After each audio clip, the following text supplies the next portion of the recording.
And we're live. Welcome back to Keepers of the Word. You're here with Mike and James. We put together another great show for you today about Manly P. Hall. But before we get into it, we would like to thank all of our followers and subscribers, and everybody who supports us. James? Make sure to follow all of our social media outlets, Twitch being our favorite. Hit the subscribe button and turn on the notifications to stay up to date with our new content. The views and topics of Keepers of the Word are solely our opinions and do not reflect the opinions of any Masonic Lodge or Grand Lodge. Today, we have a special guest with us, Ashley Ryan, Pythian Priestess of the Occult Unveiled podcast. Thank you for joining us today. We appreciate you having you on the show. Well, thank you. Welcome. Thank you. Yes, welcome. Today, we have a lot to cover. So I'm just going to jump into it because you're looking at a 70-year career. There's a lot to cover in there. And I know we're not going to be able to touch on everything, but let's just get started with his beginnings. So we're talking about Manly Palmer Hall, who was born in 1901, Peterborough, Ontario, Canada, to Louise Palmer Hall, who was a chiropractor and member of the Rosicrucian Fellowship. He had about, I don't know the exact amount of lectures, but they were in the thousands. Books, he's published over 150 volumes. His most famous being Secret Teachings of All Ages. So when he started, I believe in 1919, he went to the Church of the People located at Trinity Auditorium in downtown Los Angeles. That's where he began to read the works of Helena Blavatsky. Now, My James, favorite. what is what do you know about Helena Blavatsky and Manly P. Hall? So H.P. Blavatsky is a wonderful person. She's one of my other idols. So it's any day that I could talk about two of these people is an amazing day. H.P. Blavatsky is a really crazy character. She was born a Russian princess. In Russia, yeah. But she didn't want to be a princess. She wanted to wear jeans and ride horses and climb trees and beat up boys. So she was very, very different. She stood out. If you ever seen a picture of her, her eyes are stunning. She looks right through your soul, right through the picture. She's just an amazing character. She did a bunch of stuff where they didn't know what to do with her. She's a princess, but was not princess-like. She smoked cigars, cursed like a sailor. She wanted to hang out with the guys. So she wanted out of Russia because she was bored. Everybody was catering to her. She wanted to go have adventures. She ended up marrying a very wealthy, like tycoon type of dude. And she married him and never spent one night with him. She says, I have to go off on my journey. And he paid for everything. He was obsessed with her. It's pretty cool. She kind of swindled the guy, but I mean, what do you want, So she traveled. She traveled the world. She's a huge character inside the occult world, so huge that Aleister Crowley basically believed that he was a reincarnation of her. He followed her footsteps everywhere. He was obsessed with her. Most people don't know this, that are obsessed with Crowley. I don't know why, but he went to all the places that she went to. If you know the Crowley story of him being outside the Tibetan monk place where they wouldn't let him in because he was a crazy white man. He wanted to go there because that's where she went, and they accepted her because she knew what was going on. He laid out there in front of the doors. I think he had like dysentery and was starving, but he wouldn't leave. And I forget, like on whatever day it was, they're like, dude, this guy's gonna die on our doorstep. He won't leave. He's British. What do we do? So they let him in because he was dying, and that's how he got his foot in the door. But Blavatsky did many things. She traveled everywhere. Probably one of my largest collections is H.P. Blavatsky. I have half a bookshelf to her of rare books and first editions and stuff like that. Hall's book, The Phoenix, I have served as his archetype in both terms of metaphysical doctrines and unhealthy living styles. I think Hal felt that Blavatsky's appearance, hygiene, and health were reflective of her dedication towards her metaphysical doctrines and the results of how communicating with her Mahatmas had negative results on her health. Do you know of anything on that part where she was communicating with the Mahatmas, but it was deteriorating her? Of course, that's my girl right there. So as far as her deteriorating, I mean, her health did start to deteriorate. You see pictures later on where she's always wearing a blanket because she was cold all the time. We talk about the teachers. She talks about these teachers, the Mahatmas, right? These invisible teachers and stuff. Um, there was once where she was at a party, and I forget where she's at. I think she's in England, and she was at a dinner table with a large dinner table with a bunch of people, and out of thin air, this guy unfolded who was wearing all black and his eyes looked weird, and it scared the hell out of everybody and whispered into her ear. The guy jumped in the air and disappeared, and she said that she had to go. And everybody was freaked out. Everybody asked, "What was that?" And she was like, "It's just a messenger from the teachers." And then she had to go, and she got on a boat and went back to in India. She did crazy things, man. That Like, is crazy. yeah, she did in front of people. That's the thing. And here's another thing too. That one of the reasons why I really liked her, my whole attitude, when you go into the cult is, F you, show me, because Mm-hmm. there's all kind of things. Anybody can say, hey, I'm a guru. I fly. I do this. I do that. Cool, man. I will absolutely, Show me. yeah. I'll read your teachings and I'll study you if you show me. Like you're telling me that you do that. Please do that. She Hmm. actually went around and through America when we're having this whole spiritual movement where you had all these soothsayers and snake oil salesmen, and she disproved them all. She would go to all these fake seances and disprove them all. She knew all the tricks and knew everything, and that was her mission to go through America and rid all these people of this plague that they were doing. They were taking advantage of people and swindling money from people, using their people, their dead people as a leverage to gain money from them. It was really horrible. But she went Ashley, through, yeah, she went through the whole place just trying to clear as many as she could. Ashley, do you have anything on Hall in his early years, his beginnings, his humble beginnings? So for Manly, I know a lot about his writings. I know the bare bones of his early life. I know that he wasn't educated at all. I know that he didn't really attend much schooling, and he spent a lot of his time in the New York Public Library, where he found all of the old manuscripts and documents that were some of them were coded, some of them were just in plain, well, not plain English. They were in an older English, and he wrote the Secret Teachings of All Ages. Now that title is actually significantly longer, um, Yes. and it is the encyclopedia of Western esotericism, essentially. And he wrote that by the time he was 27 years old, Hmm. and he was hailed for this, a massive feat where he received funding from a lot of rich families in Southern California to do worldwide travels to explore and to gather ancient and lost manuscripts to create this incredible library, which he founded in Los Angeles, California, in Los Feliz.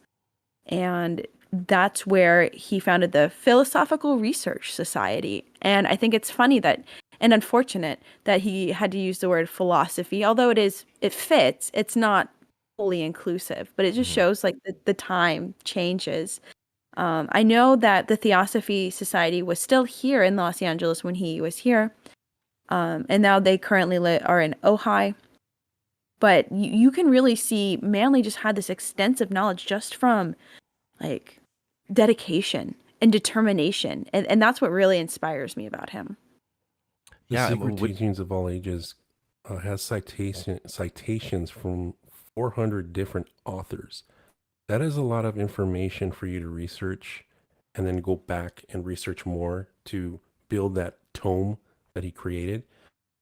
That book itself, I remember being introduced to it in the early 2000s I had a manager who he liked reading, and he brought that book, and it was the big blue one, James. You know, the one that I Yeah. got. Hmm. And I was looking at it. I was just wow, seeing the ones that we've seen. What, like you said, Ashley, it was a different title. It was, I believe it was philosophical, hermetic. It was a Correct. big long title, kabbalistic, so on. But I remember seeing this, and then seeing all of the pictures and the different topics. I've never seen anything like it before. And from there, I was hooked on anything Manly P. Hall. All right, so I pulled out my edition, uh, which is the reader's edition, and it is The Secret Teachings of All Ages, an encyclopedic outline of Masonic, Hermetic, Kabbalistic with a Q, and Rosicrucian symbolical philosophy. It's a mouthful. It is a mouthful, and I was so blessed. I volunteer at PRS.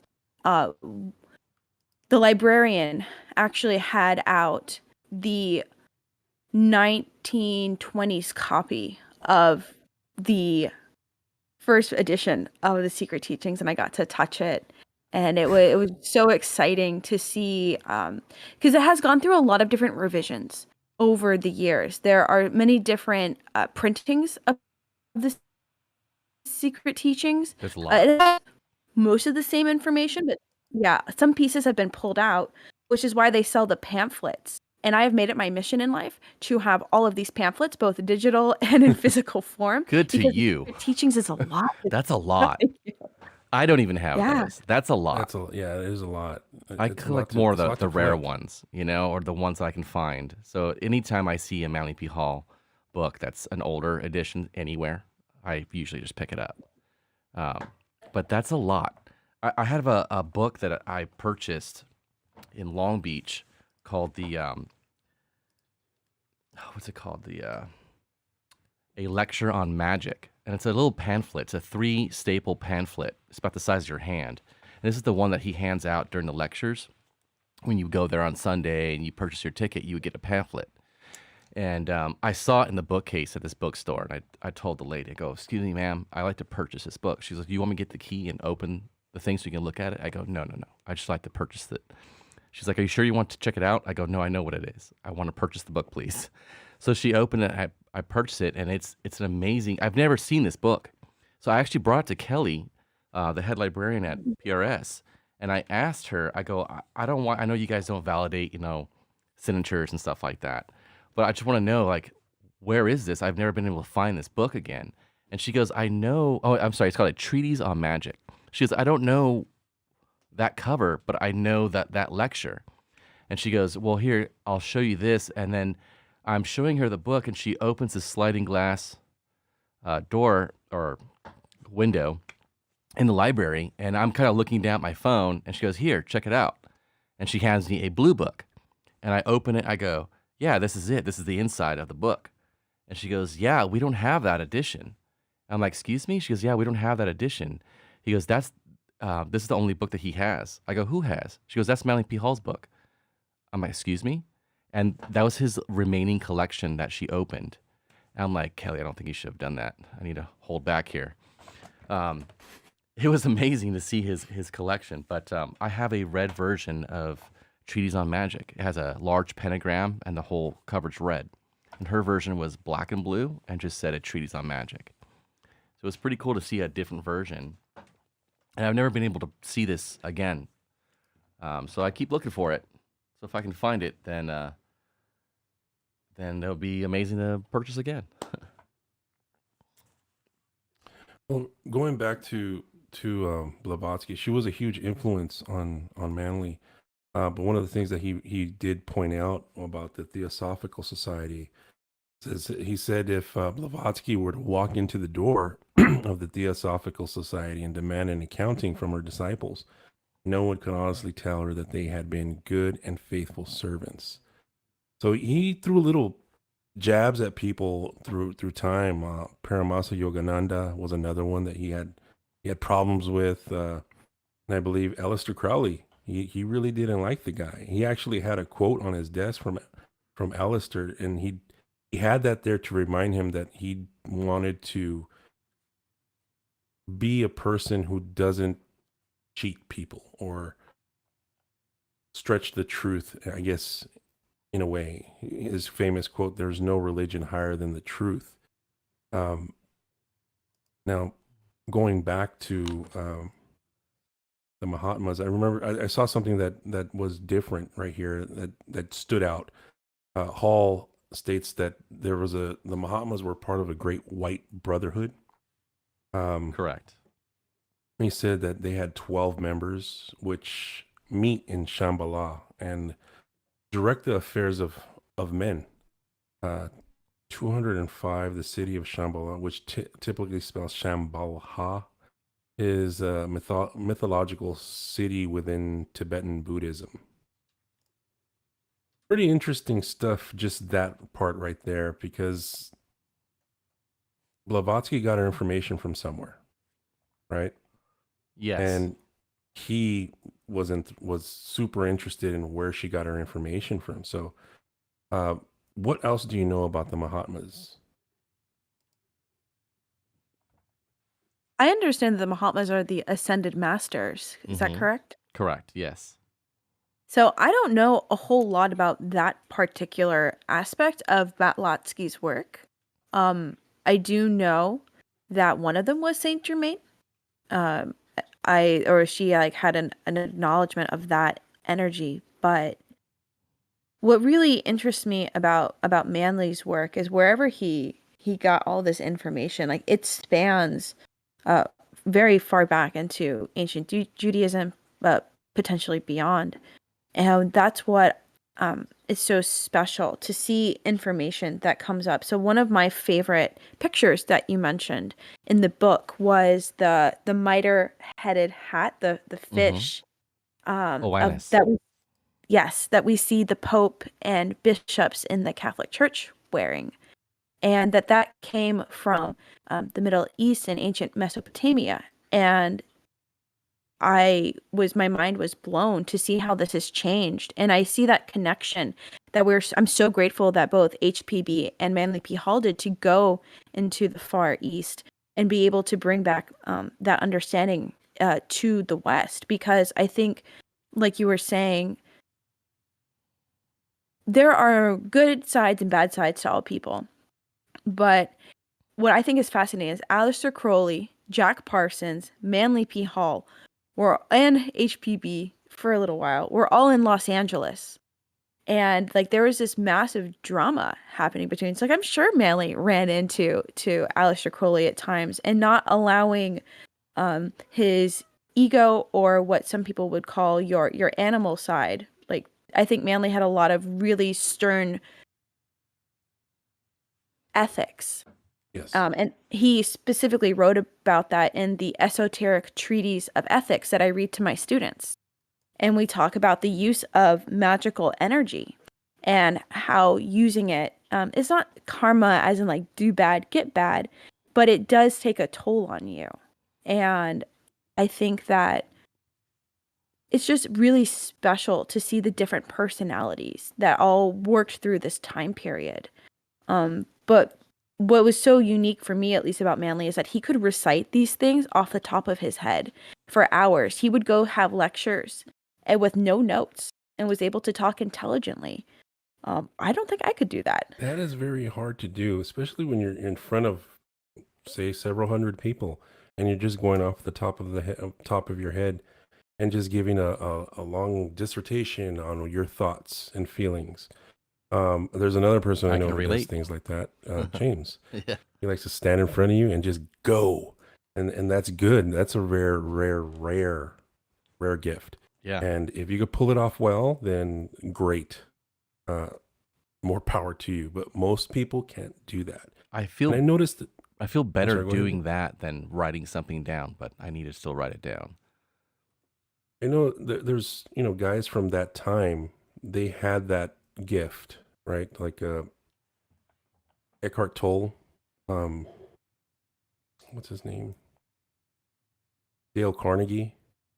These guys had that gift of gab where they could just sit in front of you and have a conversation about a deep topic and really get into the bones of it without having to go to notes. And seeing how Manly has been involved in the esoteric world at such a young age, since his mom introduced him to the Rosicrucian order, that really shaped his world, because that's what led him to Blavatsky, and that's what led him to all of these different paths that he researched for us. But one thing that I do see in his work is an undertone. It's not where he's saying this is, where he's explaining this and saying this is taken for truth. No, he's looking at, he's like, you make your own decision. You have to read this and you have to make your own decision. And whatever decision you make, that's yours. And I really like that about his work. It's cool to see, like, over time, how his style also changed with the advent of psychoanalysis in the 1950s. And he, was reading Freud. And I don't know if he ever met Carl Jung, but I know that he was familiar with his work and was able to also psychologize a lot of the occult, which really had not been done before. One of my favorite pamphlets I have here is the psychology of religious ritual, and how the ritual aspect, the psychodrama, influences you and how it works. So no matter if you are doing a ceremony like of high magic, or you're doing witchcraft with candles and herbs, you are imprinting something into your mind and really explaining to us that the mind is the tool of magic. And that Absolutely. had never been done before.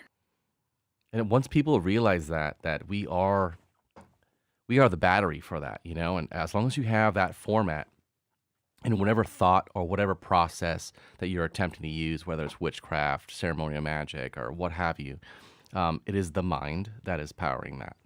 That is essential for anybody to understand if they want to practice anything. Out of all the books, aside from Secret Teachings of All Ages, which one stands out to you the most? And this question's for both you, James, and Ashley. Go ahead, Ashley. I'm gonna think on this. Okay. So, I have a lot of favorites. I know. That's why I'm like, I have to think on this.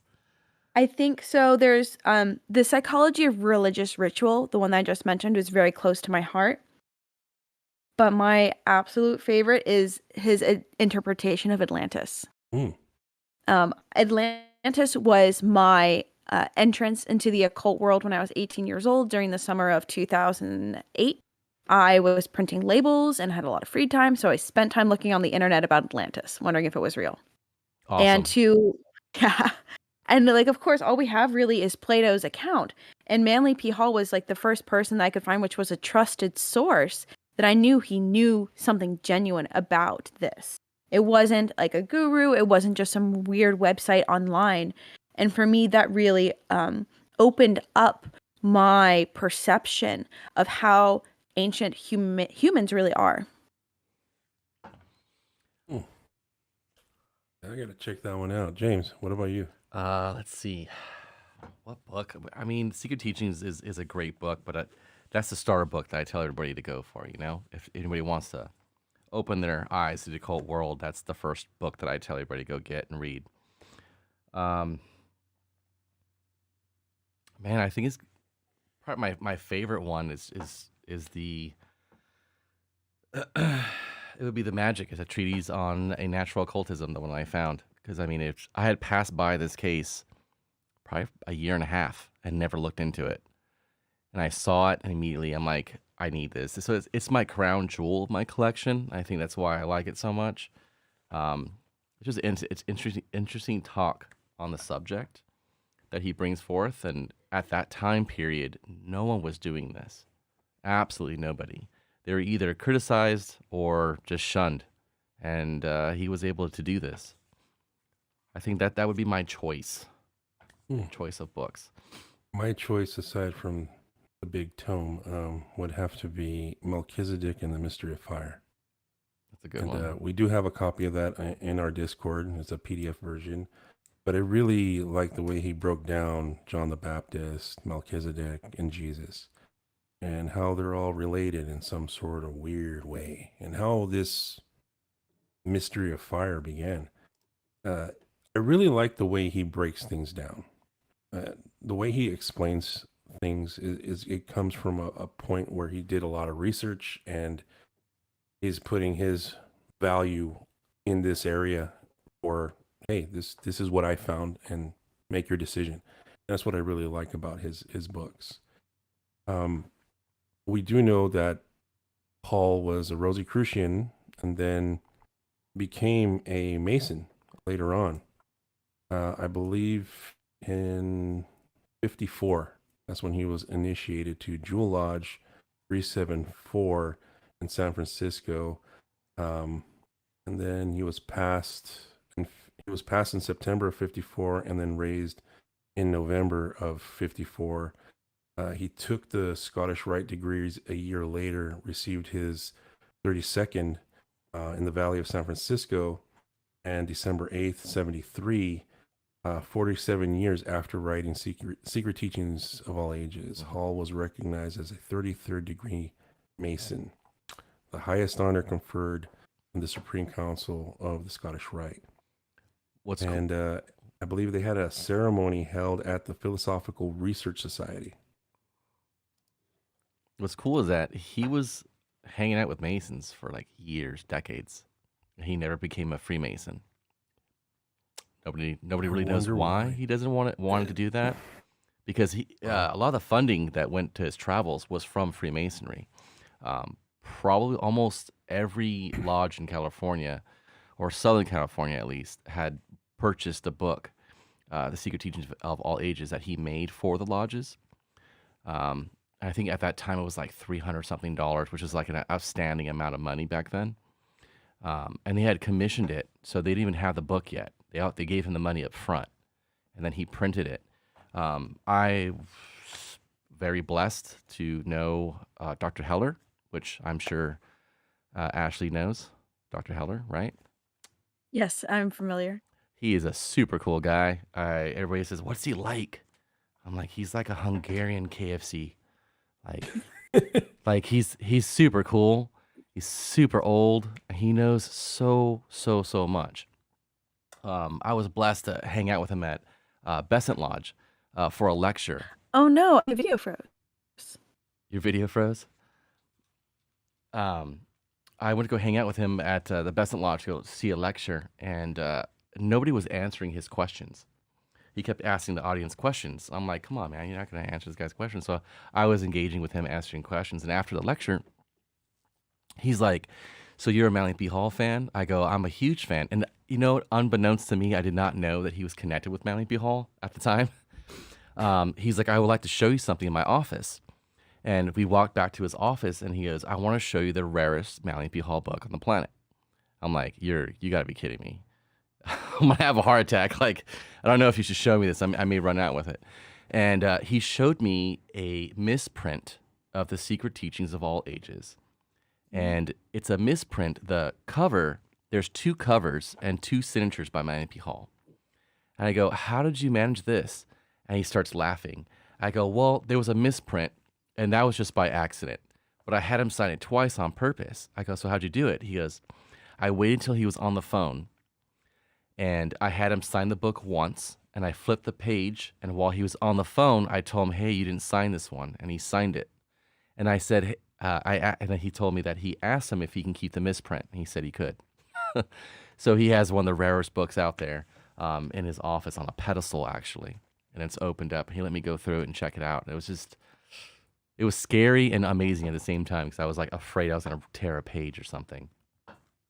I remember the first time seeing that big book, the first edition In the Lodge? At Lodge. Yeah. And I was just, it took me back to the first time I saw the book, and to know that there was more. That's where I was like, wow, there's more. This guy did more. Yeah. That was amazing. Seeing all his work and all the stuff that he did. I mean, you could go on YouTube and listen to hours of lectures. Hours and hours of lectures, and each one is going to have a different point, different topic, and kind of educate you in a different way. I feel Manly was one of those overachievers who really did the work and understood, hard work beats talent when talent fails to work hard. Uh, James, how do you feel Manly would see, how do you think Manly would see our culture today as far as the esoteric culture that is kind of in a renaissance area right now? What do you think he would say? I And think then, he would cry. Ryan, I'm I Ashley Ryan right afterwards. Yeah, I think he would cry because that was his lifelong dream to do that and to basically spread knowledge, to educate people, to let them choose, to let them come into a library and to see the most sacred, rarest writings on the planet. And this is something that I guess we're leading up to is, that was his lifelong dream. And he wanted, towards the end of his life, he wanted to broadcast over television, on cable across the world for anybody that wanted to tune in and to check this out. So I think him seeing where we're at today, that he is a staple in the occult world. Um, I mean, he made his name known, and unfortunately, it wasn't as big as after he passed, and he didn't really get to see that. He passed in 1990, but I mean, I was going there. I thought it was cool. He was planning, I never met him. I never saw him. yeah, but he planted seeds. He planted He good planted seeds seeds. for sure. Yeah. He planted seeds for sure. He did amazing things, and I think he would be very proud of himself. And I wish he would have been able to see that, because now, I mean, look at, you have the online catalog, right? That I was there for the day that they launched that, for the little party they had there, and then Mitch Horowitz gave his lecture afterwards. I wasn't even supposed to go there, but I hung out with Mitch after the first lecture I saw the night before, and I came back, and then I was there with a buddy of mine, and then Mitch is like, "James?" I turn around, my buddy goes, "How does Mitch Horowitz know your freaking name, man?" I'm like, "I just talked to him last night. I only met him once." He's like, "What are you doing here?" I'm like, "I just came to see some crazy guy give another lecture, and for the grand opening of the online category, catalog. I'm sorry, but this catalog, it had, what was it? This catalog is 25,000 titles. 25,000. And Ashley, I think you know more about this, but how long did that take to catalog every freaking book? How many years? I think it was like 10. It's incredible, the amount of work It's a and lot. love that went into that. And that includes not just written pieces too, but also his audio lectures that he Yeah. did. I mean, it's And amazing. there's still work that's pretty interesting. PRS puts out special books. For example, I bought their Christmas book this year, which had like unreleased material, and that's Oh, what blows my gosh. mind. There's Yeah, unreleased there's more. material. So I think Manly, his biggest fear before he died was that all the work he did wouldn't be remembered, because in the 1990s he started to see people not really care about A magic anymore. And decline. when I think, Mhm. yeah, a decline in it. And I don't think Manly understood the internet. That was kind of around, but not really during his time.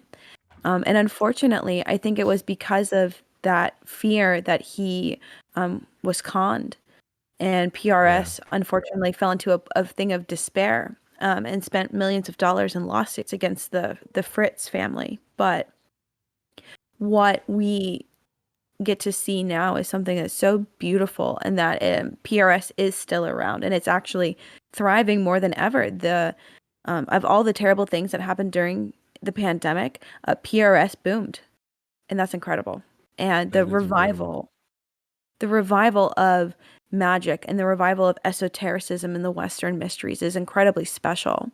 And I don't think Manly, um, if he, if his spirit was still on Earth for the first, I don't know, 5 years or whatever after, like, he would have felt terrible. But now to see what it has become in 2022 is very, very special. I agree. I think today he'd be very happy with all the people who have studied his works, especially people like Mitch Horowitz, making that a companion to the secret teachings of all ages. Oh, Uh, personal plug here. Mitch is going to be on the second season of The Occult Unveiled. For oh, so I hope your listeners will tune in. Mitch is a wonderful speaker. He's my friend yes, and has done so much to revitalize and keep Manly's story and his work alive. And we're yes, he has. so grateful for that. He's an amazing We were speaker. lucky enough to see a lecture that he did in South Pasadena at the lodge. They have these illumination lectures, and most of them are open to all. So Ashley, if you ever get a chance, check one out if you have time to make it out there. They're really really good. But Mitch went out there, and he's one of those people like Manly P. Hall who can stand in front of you without notes or anything, and give a lecture flawlessly, where Hmm. you're at the edge of your seat the whole time with your eyes wide open, and you're listening to every word that is coming out of his mouth because he's putting it together so well. It's really really amazing how he works. Um, what else do you have on Manly, James? I think this will be a good segue into what Ashley was talking about being conned. I think this is something that needs to be talked about. Most people don't know this. I think this is a part of his story that the the reason why I believe his work is what was almost lost. I mean, what took place after his death, and I mean, we have the PRS and his teachings by like a thread, hanging on by a thread, and it's a really it's kind of a shocker. Ashley, I'm gonna let you take this away because you said you want to talk about this, and I was really happy that you want to talk about it. Absolutely. So I have a personal opinion piece written by his wife, Mary Bauer Hall, that I will read from in a moment. But what is so sad about the end of Manly's life was that he seemed to have died under murderous causes. Hmm. And he died on August 28th of 1990. And directly from his wife's opinion piece, obviously con artists who pretend to care for and heal elderly people have become more or less murderous motives to begin with, even if they are experts in covering up their tracks by hypothetical pretenses. Three con artists in this case managed to for 3 years representing themselves as quote ends, end quote. So the men's names are not fully mentioned here, but it was a man and his son Hmm. who go by the name of Fritz. That's Fritz. So we're going to get into the step-by-step case of how Manly's life ended. It is curious to say the least that our fatal vacation started on August 26th of 1990. It was the exact date of the 52nd anniversary of my unearthing of the original Breton Church foundations and locating Burton Vault from Williamsburg, Virginia, during the summer and fall of 1938. At this time, I was forced to do so without being able to gain permission, despite the fact that the Rocker Restoration of Williamsburg, Virginia, had dug for me under the present or wrong church that had paid for it. But return to the fatal trip. On Sunday, August 26th of 1990, myself, my husband, Fritz, a supposed physiotherapist, and his son left in an RV, which was given to my husband by his company. We intended to spend a week or 10 days in the little community of Halcon, located near the Rio Grande, where my daughter and her family live. Their home is a walking distance from our prospective destination. We arrived and had made arrangements with the people who are in charge of the Temple of the People in Halcon. Curiously, the name sounds identical in meaning with the Church of the People, which is a part of my husband's establishment, the Philosophical Research Society. I'm going to scroll down. When we left our home in Los Angeles Sunday morning, August 26th, in the RV, I was greatly surprised that Daniel Fritz, the principal con man in question, had attached a large metal trailer carrying his car to the oversized RV. His son David followed in a newly acquitted Jeep. I remarked to Fritz that the extra weight of the trailer and car could easily overheat the engine of the RV, and wondered why he would not attach it to his car to the RV without a trailer. I now realized that this situation was brazenly pre-calculated, as an excuse for my husband never reaching our destination. Yet Fritz had taken the RV on long trips to Carmel and to the Rogue River, Oregon without a trailer or difficulties caused by it. Sure enough, as we reached Santa Barbara, about 89 miles south of our destination, Fritz pulled over to the side of the road, claiming the engine was, quote, heating up, end quote, although no one saw a sign of this. Since we still trusted the scoundrel, we were unaware of his pre-calculated designs. It was Sunday, and the RV had to go to a garage, so I insisted that we return back home to Los Angeles in the car, which we did. I had been reluctant to leave for the trip in the first place because my husband and I had contracted bronchial congestion, which should have been attended to by our family physician. However, Fritz was opposed to it, and he was all too legitimate to medical treatment. That's a strange sentence. He contended that the fresh air would do Manly and myself more good than a doctor. The following Monday morning, August 27th, Fritz and David came to the house early, ready to return to Santa Barbara and the RV. When I announced to all three, my husband, Fritz, and his son, that I was not going, that instead we should see the doctor, and have him give us antibiotics. Manly was still in bed when I announced to all three of them that their strange medicines and outlandish treatments, it seemed to me that lately Manly was not getting any better. Also, that Manly was getting overly dependent on their unreasonable methods and ways, that he was acting strangely frightened after Fritz left the house. I told Fritz in front of my husband that there would have to be a showdown between him, his methods, Manly, and myself. After this seemingly open argument, Manly pleaded with me, as he frequently did when Fritz was not present.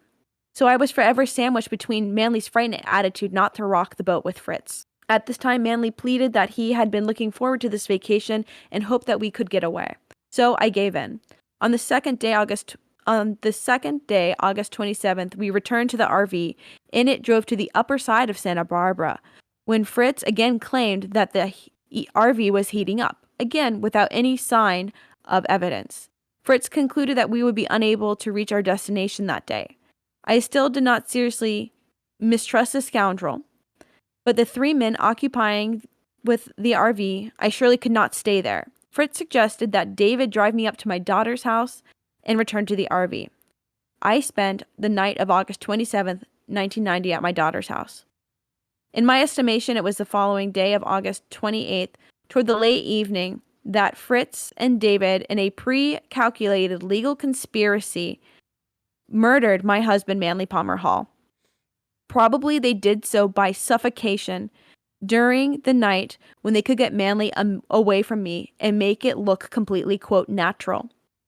Unknown to us at the time, 3 days before the fatal vacation, Bandit, who was part of the conspiracy, had presented and prepared legal, or rather illegal, papers that he would be fully trusted with all the finances of PRS and the Virat Foundation, along with my husband's and my own private financial affairs. By forgery and misrepresentation, Fritz had manipulated Manly into signing off such an arrangement of papers on the basis of false pretenses. When I remarked to question a lawyer that I had brought along, Manly had gotten to sign the papers, and I needed to sign mine, implying that the foundation was involved.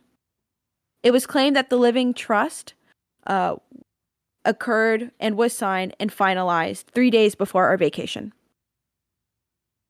On August 28th, near noon, Fritz called me at my daughter's home and said that Manly was doing fine and was sound asleep, even though they found that the RV could not be repaired and they were unable to come to the Arroyo Grande that day.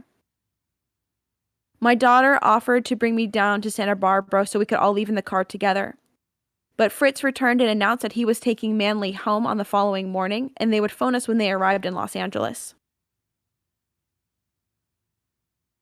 I now believe in the late evening of August 28th, Manly lost his life at the hands of Fritz and David. I do not know the exact time. It was dark when I found myself waking up startled around 9 p.m., for I heard very heavy breathing which continued for some time, and I knew it was not my breath. Manly had a bronchial infection, and I immediately thought perhaps he was having some kind of heart attack. I was very worried. And then suddenly the heavy breathing stopped, and with a draw of a high wheeze, I felt whatever it was that Manly had gotten over it, and I was relieved. At the time, my husband and myself were looking forward to this vacation. Now I am sure that Manly did draw his last breath at that moment, and nothing like this had ever happened to me before. It only occurred when Fritz and his accomplices accomplished their murderous design. The letter continues, but we'll stop here as we have completed the story of the murder. It is incredibly sad. It's incredibly sad. So, Absolutely. What do you think the motive was behind all that? Money. The money. So They were con artists. There was so much money behind all those ancient and secret manuscripts. I mean, millions of dollars worth of collecting over 70 years, that it was worth a fortune, quite literally. Ashley, can you talk about the books that were stolen, misplaced, or went missing? So all this information that I currently have came from Obadiah Harris, who passed away. He was one of the former presidents of the Philosophical Research Society. A number of manuscripts, very ancient ones from the Middle Ages, that Manly has spent a lifetime and a fortune collecting, had mysteriously disappeared right after Manly's death. And it is assumed that they were sold on the black market and have never been found again. Unfortunately, a lot of the major gems of PRS had been lost at that point. And this includes not just books, but we are talking manuscripts. We are talking about bindings and scrolls. Just The vanished. gone. And PRS was there to pick up these pieces. And unfortunately, of course, Marie is taking this to court, which she does. She takes it for PRS and the other foundation, and in order to pay the lawyer bills, which lasted for an enormous amount of time, over 7 years, she had to sell off a good portion of the books. So this once massive, expansive, ancient library had been diminished. It is still a gem, but it is not nearly the shining diamond that it once was in the 1990s. Can you imagine that? I just want to talk about that 1 second. Yeah, go ahead. How amazing his collection is, but it's only a fraction. Yeah. That's very mind-boggling. It's pretty interesting. Some of the books he still has, as working there, you hear all the stories and the rumors of things that happen. Some of those books are haunted. They have mystical experiences. In particular, there was a set of books that Aleister Crowley owned. They were his own works, but apparently it started leaking the smell of sulfur at one point in the library, and the source was the books. It stopped after a couple days. I'm going to touch on something really quick. So some of these things that they have in like the vault, you always hear about the vault. Yes. I would love to go there one day. There's a Japanese Buddhist sutra written in blood. There's a Babylonian cones and tablets, Chinese oracle bones, more than 3,000 years old. There's an Egyptian papyrus of the Book of the Dead, written about 600 BC. So I did know about the papyrus, yeah. Yeah, this is no joke, people. Like, he had authentic, real items, time period pieces that were the treasures of the world that he had collected. Yeah. Yes, literally, that he had collected. So I can't emphasize enough how great his vision was, and he, for the most part, accomplished it. He set out to do what he wanted to go do, which he did, but then he wanted to share it.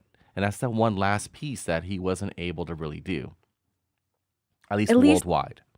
at least not in his time. I mean, now Right. I know, PRS has a pretty thriving community. Some of it is online, but I have met people who have come to PRS. There was this man from Brazil, and he just moved to Los Angeles. He's like, I moved here for PRS Mm-hmm. because I was so inspired by Manly. And although I think he's maybe not as famous, like more people probably know about HPB than they do Manly P. Hall, but he's becoming more well known, especially with the help of Mitch Horowitz and the revival of Western esotericism. I think he did pretty well if you consider the other teachers that were around his time, like for instance, Paramasa Yogananda and the Self-Realization Fellowship. They had a little bit of rivalry because, they had their own belief systems and whatnot. But Yeah, that was kind of weird though. yeah, It was a little strange, like when you read about it. yes, it is. They just took little And jabs at what each I would other. like to ask Manly, so Los Angeles has had over 400 cults, and there's one very famous cult in particular called the Source family, where Joseph Baker actually went to the Mm. Philosophical Research Society and sat and listened to Manly and took some of his teachings about Kabbalah and turned it into his cult. And I would love to know, be like, Manly, how do you feel about that? That like Right. your teachings have endured and like they've influenced people, but not always in a good way. Right. Yeah, I agree. And just to support what I was saying, I feel Manly now today is a lot more known than as the Self-Realization Fellowship. You Absolutely. you have to talk to people about what that is. When you mention Manly's name, you know what it is. So I feel he accomplished his goal, even not even being around. He accomplished his goal. So James, you got anything else for us? Let's see. I talked about. I covered. What else have I got? If you have not been to PRS yet, you need to. It is a destination spot. Um, you need to go. You need to go walk the library. They probably will not let you go upstairs because they have really short rails and it's really freaky and scary. But And if you can't go visit, you can see it on online. yeah, there's online and it's also in they have a lot of filming there in Los Angeles. Hmm. So The Good Fight has been filmed there a couple times. Part of Mindhunter, I think, was filmed there. So you get to see these. It's so timeless and it's so beautiful. The architecture, which we talked a little bit about before we started filming, was very specifically designed, and you can feel it when you walk into the space. That the symmetry of the design and even just the curvatures, which, as I believe you said, Manly was really picked up when he was traveling to recreate it. And I I don't know if Manly practiced magic in any way. I would like to think that he did. It's very Who knows? elusive on that, huh? I think he did and he didn't. I He think he had was to more have. of yes and no, man, because there's really nothing that alludes to that in any of his books where he Nothing. says, I did this and I got this result. No. It was always left to you to figure out and go from there, which is what I like about the guy. Um, I don't know. We'll never really know. We But won't know. He's very ambiguous on a lot of things, and I think that just adds to the mystery this, of Manly P. Hall and PRS. yeah, if there were tools or something, like, you think they would have been found by now. But So, so much was lost. I yeah, think so that much. he studied it in an academic sense, so he can speak on it and stuff like that. That's what everything seems to allude to. Yeah. There's so much to look at. And he definitely, like, I think he was religious when you really look when I say religious, that he believed in the power of these stories and of these mythologies and of the zodiac. I think that maybe he thought of it, like you said, in an academic sense where it's more psychology or psycho-spiritual, but I don't know, that question always, I will die with that. Did he practice magic? yes, Yeah. yes. So some other things that we have Manly P. Hall's alchemical manuscripts at the Getty. And then there's the complete catalog that we talked about with over 25,000 titles on the PRS website. Knock your socks off, guys. Well, And I you think can go we now and actually read books. Like they're allowing people to look at the books again at the library. I know. When we were there oh for the opening of the online library, they had brought out the manuscripts, um, which was well, amazing. James, we definitely need to go down there one day and just Let me film. know. Let me Yeah, know. I we need will. to go down there and Let's film. go. We'll get lunch. Usually, what I do is I go eat over there just to get in the area before traffic hits, and then or normally I go and then have dinner afterwards. But there was a Tibetan manuscript the book was long from left to right. It was an oblong shaped book. And I'm like walking around, like looking at stuff, and they have people who work there standing there, making sure nobody touches nothing. And like I hear pages flipping, and I turned around, and there was this guy flipping through the pages. I'm like, oh my God, what are you doing? Don't touch that. And the guy that was standing there to tell everybody not to touch it had just looked to the right. And when the guy turned around, the color left his body. And he told him, he goes, "Sir, you can't touch that." He goes, "Oh, I thought it was out for us to look at." He goes, "No, that's a Keep your oily 3,000-year-old fingers to manuscript. yourself. You just flip through with your greasy fingers, man." Your greasy fingers, man. Right. That my soul left my body for a second there. But it's amazing the stuff that he has there. I will say, you guys know my adventures and everywhere I go. PRS is my number one place that I go to see amazing things. So if there's an event, they're showcasing something, there's a lecture, they have sound bowl, sound bath classes there, and all kind of really cool stuff. Check them out. I think the last time I was there, they had a tarot card collection going way back. I saw tarot cards I've never seen before, whole new styles, Marseille, all kind of cool stuff they had there. Yeah, Mitch held that lecture. Yeah, I went to that too. Yeah, I couldn't get a Mhm. reading from him. He was booked, but that would have been Yeah. cool to have my cards read by him. So I think that covers what we have so far for Manly P Hall. But more importantly, I want to talk about the Pythian Priestess and the Occult Unveiled podcast. And you just thank recently you. started that up, and how's it going? How exciting is it? Did you have any episodes already where you're like enthralled and super happy that, hey, this turned out great? The podcast has done very well. I'm very happy and grateful for all the people who came on for season 1. We have been renewed for season 2, and as of this recording, we will be starting tomorrow on April 20th on season 2. I am so blessed to have the names. Like talking to Michelle Belanger was really special, and learning. A lot of this podcast, The Occult Unveiled, I don't know everything. I'm an expert in certain things, but to say you're an expert in everything in esotericism It's is impossible. hubris. Yeah. Right. Uh, Jack of so all getting- trades. Exactly. So getting to talk to people at the deepest level about things that were currently truly hidden. I think my favorite episode out of season 1 actually was talking to Scarlett Amaris. And Yes. She's awesome. yeah, she's a wonderful, a very well educated mythologist and a wonderful witch. I've learned from her at the Crooked Path. So I was surprised to see how well it was received, because you don't never know with this kind of stuff. You might end up on the wrong side of TikTok or the wrong side of YouTube and get spammed with some Yep. hate mail. But I've not received any of that, and I'm so grateful. And the team behind the Occult Unveiled F Street Productions, I'll share this a little bit. These people that I began working with, they started as atheists. And I recently listened to a interview with the director that I work with, and he called himself an agnostic. Ooh. That's awesome.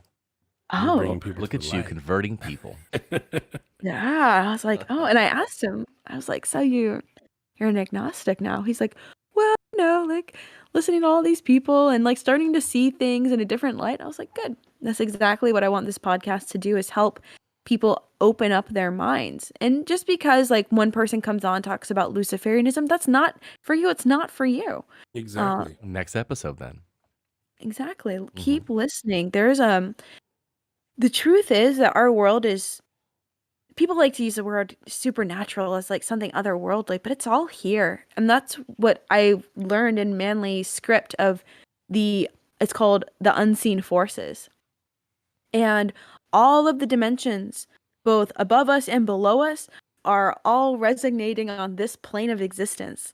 We are both the kingdom of heaven and the fires of hell. And that is so incredibly special that we get to be here, experience, and interact with the world is so special. And I'm so grateful that I get to do this. Well, then, I mean, that's awesome, and I agree. We're on the same path with you. We pretty much are in it for the same reasons. We want to educate and put out information that people can digest and make their own decisions on. Where can people find your podcast, and when do you get? How often do you do it? So we currently have 8 episodes out. You can find us on Spotify, on Apple Podcasts, Google Play, Stitcher, pretty much anywhere that you get your major podcasts on your phone. We do not have YouTube, just so everyone knows, but you can follow us and on social at The Occult Unveiled on TikTok and on Twitter and on Instagram. So we're everywhere. And of course, you can follow me, Pythian Priestess. I'm on TikTok and Instagram. And of course, I have little playlists now that you can see, like trailers of who I'll be talking to and what we're talking about. So enjoy your journey. And I hope that for all the potential listeners out there, that you just have an open mind and allow yourself to explore this world. And it's so great that both of you, with the Keepers of the Word, really are doing the same thing. I think there's a small group of us who are here to help elevate the consciousness of humanity. And I'm so grateful to be here, and thank you for having me tonight. We're honored to have you, and thank you very much. Everybody who follows us and subscribes, give her a follow. Check out her page. There's a lot of great content there, very digestible content where you would understand it from beginning to end. And I think that's the really important part right now, where we're able to give you information that you're able to really take in, think about, and make an educated decision. Ashley, do you have any shout outs or any mentions you want to do right now? Sure, thank you. I would like to thank my boyfriend, who probably will never listen to this. He he is a Manly P. Hall enthusiast like me, and he keeps that passion going. We read these pamphlets together, so thanks to him. And thank you to the F Street Productions, Michael Simon and Scott Kushner, and thank you to all of my friends and followers who allow me to keep doing this and living my passion. I'm so grateful. Awesome. James. I have a quote that I would like to end the show with. This is a quote from Manly P. Hall. To live in the world without becoming aware of the meaning of the world is like wandering about in a great library without ever touching the books. So please pick up a book and become aware. Great Perfect. quote. B, you got anything? Yeah, I give my usual shout out to all of our listeners. Thank you guys. We do this for you guys. So we appreciate the fact that you actually tune in and communicate and participate in the chat room. To all the brothers out there, wheresoever dispersed. And as usual, out to each and every person trying to be a better version of yourself tomorrow than you were today. Keep it up. You're doing great. Ryan's an esoteric Russell Simmons. Love it. Love it. Love it. I love it. I love Drop it. So that yes, beat. I want to give a shout out to all my family, friends, everybody that has supported me thus far with these endeavors. Thank you. Thank you for just, lending your ear, being there, and I appreciate you. Thanks for tuning in. However you're watching us, comment below. Let us know what your favorite part of the show was. For questions regarding the show, content ideas, booking inquiries, or just simply to say hello, visit the contact page at keepersoftheword.net.